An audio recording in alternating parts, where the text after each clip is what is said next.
Bă, ce faci? Descărcam un film. De ce? Bă, fraiere, iar trece luna și nu postezi nimic. Ce faci? Bine, mă, cum zici? Bine, poate te mai văd pe laptop. Ai grijă. Hai, la treabă.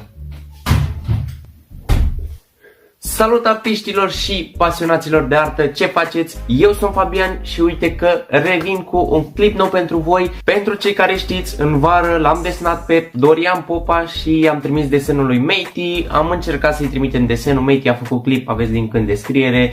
Și na, am așteptat ceva să primească Dorian desenul, o să vedeți dacă l-a primit sau nu. Deci, fără să mai stăm la discuții, hai să trecem la treabă să vedeți cum a ieșit.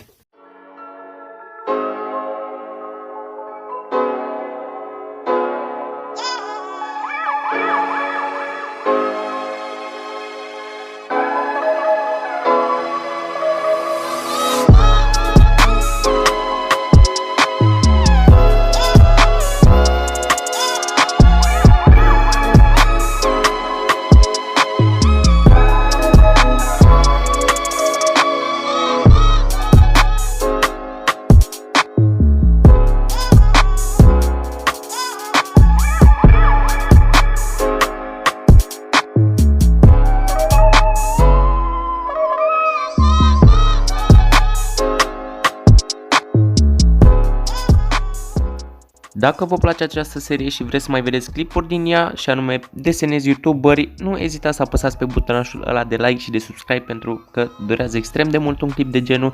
Sunt 30-40 de ore desenatul, apoi editatul, filmatul, deci dacă vreți să mă motivați, doar apăsați pe butonașul ăla de like și de subscribe și pe clopoțel pentru a fi la curent cu toate clipurile.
Deci cam atât a fost clipul. Eu i-am trimis lui Dorian Popa pe Instagram o poză cu desenul, am și postat poza, el a dat un like acum ceva timp.